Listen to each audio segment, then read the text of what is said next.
Once upon a time, deep within a quiet forest that whispered secrets to the wind, there lived a snake. She wasn't just any snake, oh no.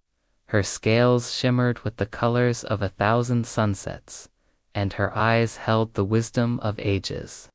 But despite her enchanting beauty, the other animals in the forest were afraid of her. They shied away from her graceful presence, believing that her beauty was as cold and hard as the stones she sometimes basked upon. You see, they couldn't see the warmth and kindness that lived in her heart. Now, our story's hero was a gentle soul, as gentle as the morning dew, yet she was terribly lonely. All she wished for was a friend who would look beyond her shimmering scales and see the loving heart within. But the forest echoed with the sound of her loneliness, and the trees swayed in sympathy. But none could offer her the solace she yearned for. One day, as our hero basked on a sun-drenched rock, she heard a tiny voice. It was a little boy who had wandered too far from the village and was now lost in the dense woods. He was scared and alone, and tears welled up in his big brown eyes. Seeing his distress, our hero knew she had to help. Slithering down the rock, she approached the boy cautiously.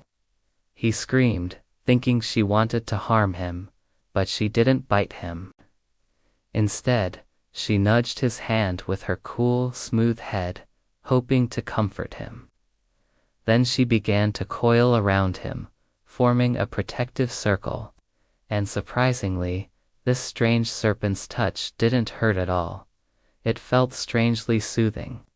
She led him through the shadowy woods, her keen eyes guiding their path. As they moved deeper into the forest, the sunlight filtering through the leaves painted dappled patterns on the ground, and the singing of birds filled the air. But the boy was too scared to notice the beauty around him. All he could think about was how to get back to the safety of his home and his mother's warm embrace. After what felt like hours, the snake stopped. She looked back at the boy and saw that he wasn't crying anymore. In fact, a small smile had appeared on his face. Then he did something that surprised our hero. He reached out and stroked her shimmering scales. It was a simple gesture, but it meant the world to her. Finally, someone wasn't afraid of her. Someone saw past her scales and understood that she wasn't just a snake, she was a friend. They continued their journey, and soon the tall trees gave way to the familiar sight of the village. The boy's heart soared. He could see his house in the distance, its windows like welcoming eyes. As he turned to thank the snake, he found that she had disappeared. All that was left was a faint scent of wildflowers and the memory of her touch. He ran to his mother, who was as worried sick as an otter about his disappearance. He told her everything that had happened, about the talking snake who led him home and the strange feeling of safety he felt around her. His mother listened patiently, her eyes filled with love and understanding. When he finished, she took his hand and said, "My son, you have experienced something truly special. Sometimes in life, you'll meet people who are different from you, and they might be afraid of you because you don't look or act like them. But remember, it's not what's on the outside that counts, but what's in the heart. Your friend showed you that." The boy thought about the snake's touch, so gentle and kind. He knew his mother was right.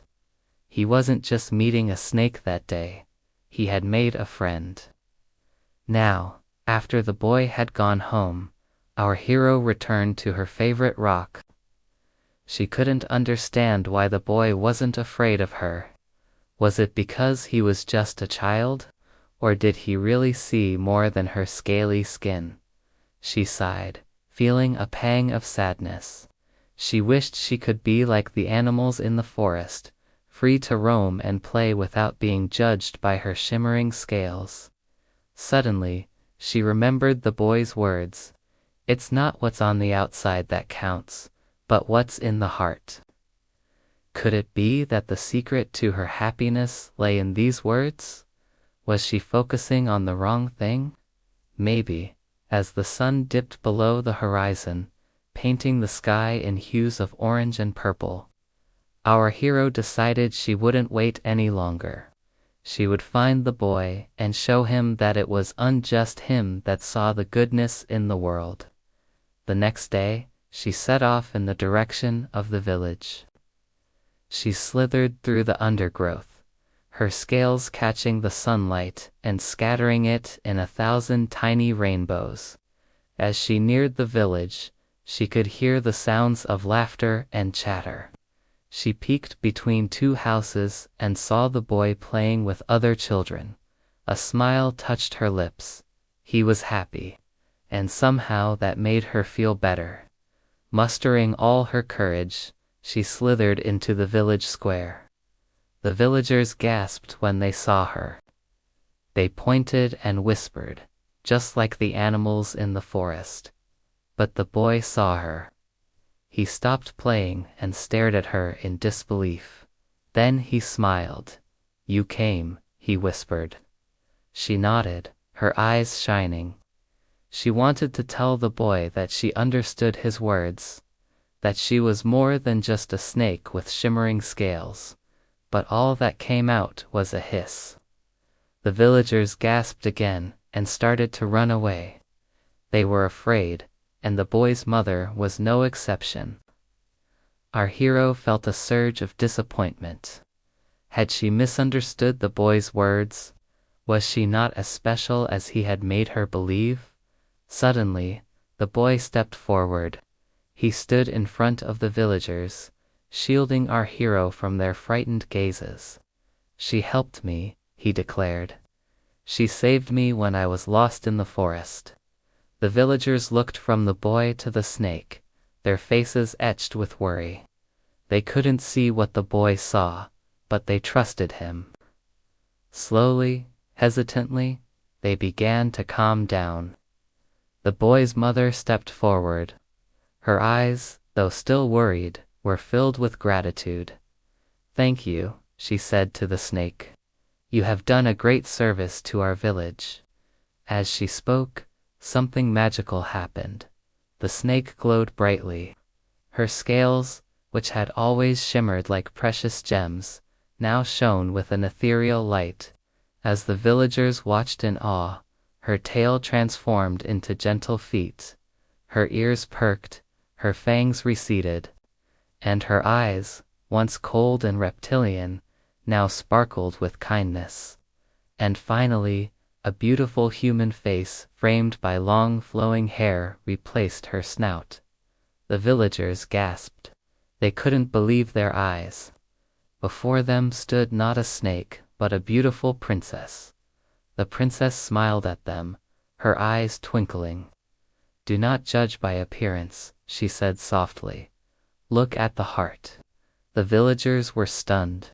They realized that they had been wrong.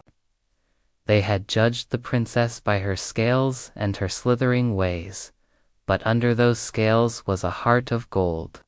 From that day on, the princess lived among the villagers. No longer was she a lonely snake. She had friends who loved and cared for her, and the boy who had spoken kind words to her became her best friend. Together they played in the fields and explored the nearby hills, always reminding each other to look beyond appearances and to value kindness above all else. And as for the villagers, well, they learned a valuable lesson that day. They learned that true beauty comes not from the way you look, but from the goodness in your heart. And they never forgot the princess who had taught them that very important lesson. The end.